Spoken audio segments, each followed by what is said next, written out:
There are two cuts for this film, the theatrical cut and the producer's cut, and I watched both. So let's talk about it.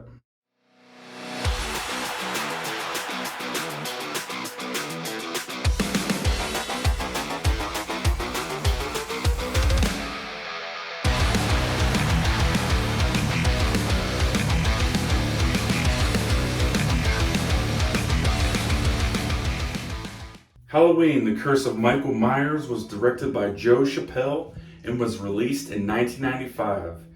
It stars Donald Pleasence, Paul Rudd, Marianne Hagen, and George P. Wilbur, again, as Michael Myers.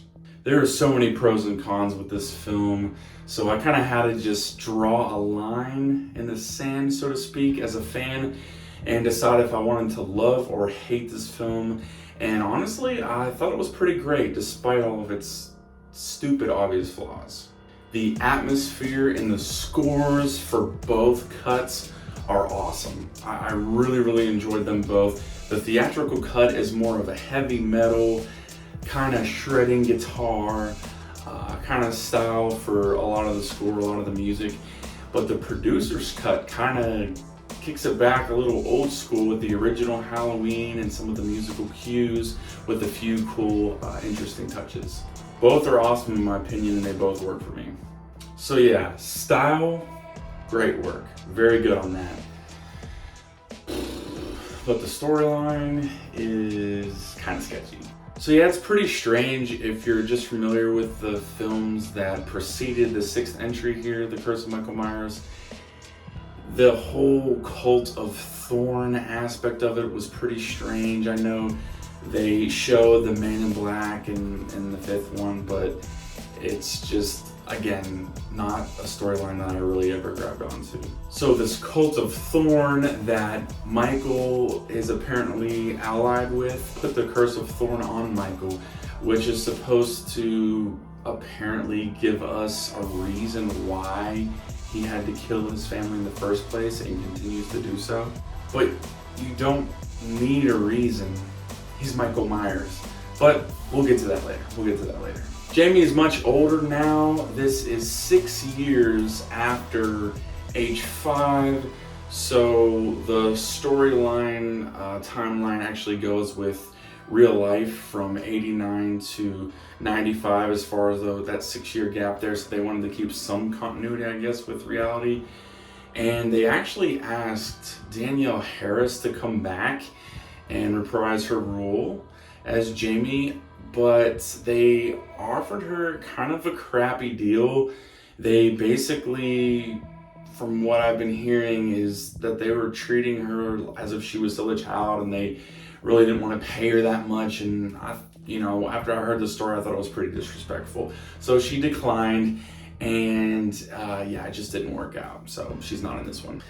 And the way that they just easily kill her off is pretty strange as well. And apparently there was some assault action going on with one of the cult members. Some people say it was Michael himself. Some people saying it was Dr. Wynn. I don't know if that was ever clear watching both cuts of the film for me, but apparently it happened, and she got pregnant and had a baby boy. And that is the baby boy that this dude is after in this entire film. And Loomis is back to normal in this one. Thank God they didn't make a repeat character performance like they did in age 5. It was just abysmal. So many Halloween fans thought it was creepy and unsettling, but not in a good way, just very weird, not Loomis-like at all. I mean, he had been in, 3 Halloween movies before age 5, and it just, the direction that they took with it was just not good. It wasn't good. But he's really good in this one. And I know a lot of people give Paul Rudd crap, saying that his acting is horrible in this. I mean, yeah, sure, he has a few lines that are delivered kind of in a silly way, but it didn't take me out of it at all. And honestly, I thought he did pretty good, especially for it being one of his very first major films. So Jamie is gone now, and her adopted cousin, Kara, it kind of takes over as the heroine in this one. By the way, Jamie meets her end very differently in each of the cuts. So in the theatrical cut, I believe she was impaled. Michael impales her on some farming equipment, and it's kind of silly, but it's actually pretty effective if you watch the scene from start to finish, and it just kind of works for me, to be honest. But in the producer's cut, it gets kind of weird. So Michael attacks her, but she somehow survives, but then she is shot by an unseen man, a cult member, and then later you find out it's Dr. Wynn. I mean, he just freaking shoots her right there. What's up with that, man? Remember the guy, the man in black in H5? Yeah, it's him. He's a douche. Speaking of douches, we have the Strodes. John and Deborah Strode. So they're actually named after John Carpenter and Deborah Hill. Without those two, Halloween would not even exist. So I thought that was a really cool thing, kind of how they named Jamie's character after Jamie Lee Curtis, as I've mentioned in a previous film review as well. So Bradford English, the guy who plays John Strode, is such an man, he does such a good job of playing a jerk. He's super negative all the time and really abusive to the family, especially toward Kara. Every time I watch it, I just want to punch him in the freaking face. And as mentioned before, Loomis is back, and he is back to normal in this one. You could tell he's getting kind of old in the role, 6 years later and everything like that, but he gives it his all, man. He goes all out, does a knockout performance in my opinion. And the line that he says toward the end of the film when they're driving away is pretty eerie.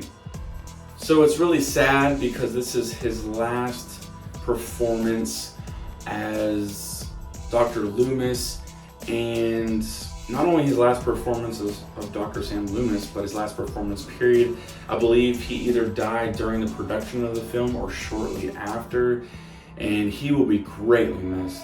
I also really loved his performance in Dario Argento's Phenomena, which I recommend highly. Rest in peace, brother.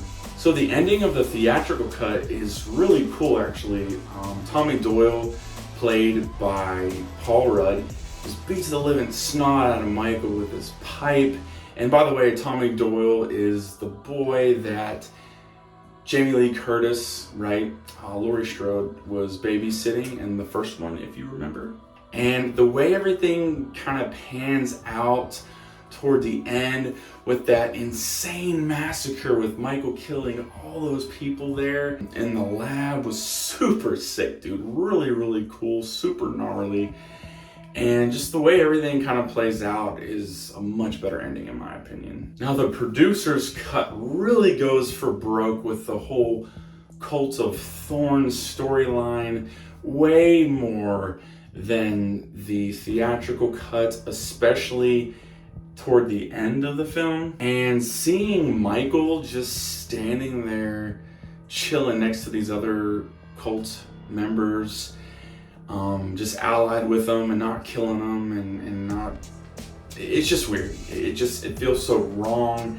Like, I get it, you're trying to give us a reason for this, but it just doesn't work. It's so silly.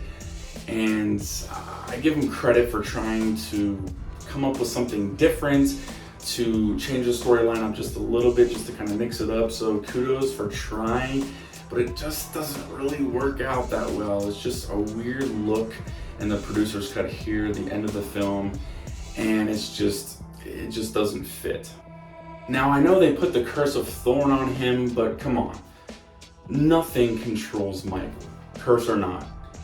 He is a mysterious, creepy, savage, murderous entity that you can never quite figure out if he's human or supernatural or a mixture of both. And that is why so many people fell in love with him as a character and as one of the greatest horror villains of all time. Especially with the first film, because he's mysterious and trying to put a label on him or a reason or an excuse for him being the way he is, it just doesn't work. But with all that being said, with all the flaws, with all the quirky little issues that this film has, even big issues, I still found it really, really enjoyable. It was pretty nostalgic for me seeing Paul Rudd in his mid-20s, you know, back in the mid-90s, and one of his first films. I think he might have done Clueless the same year as this one, but it was really nostalgic for me. The mood, the score in both cuts were amazing. You really get an awesome Halloween, creepy, eerie feel. I love the cinematography, the way they do the camera work in this one is way better than H5. Of course, everything about this movie is better than H5, let's be honest. So here are both my ratings for Halloween, The Curse of Michael Myers, the 6th installment of this franchise. I'm gonna have the theatrical version, and I'm gonna have the producer's cut as well, rated separately, just because they're two very different films, especially in the end. And I think the theatrical cut is actually much more superior. The producer's cut had a couple cool things that they really didn't show in the theatrical version, a couple deleted scenes, but it's just overall, the theatrical film is, in my opinion, much better. All right, guys, let me know what you think of my overall rating for both of these cuts of the film. Let me know, have you even seen the producer's cut? Have you even seen the theatrical? Upon the rewatch, I actually watched the producer's cut first, then the theatrical. All right, guys, thanks so much for checking out this video in my channel. I appreciate you guys showing me some love. I'm loving the comments, loving all the banter back and forth about some of these reviews, and it's getting me really excited, guys. Make sure you subscribe and smash that like button, man. Come on, we got to get to 50. We're almost to 50. We're gonna have a little mini celebration when we do, and you won't want to miss it. So appreciate you guys so much. For me, that's gonna do it. A.T. Smith here, and I am the Pious Mutilator. Catch you in the next one.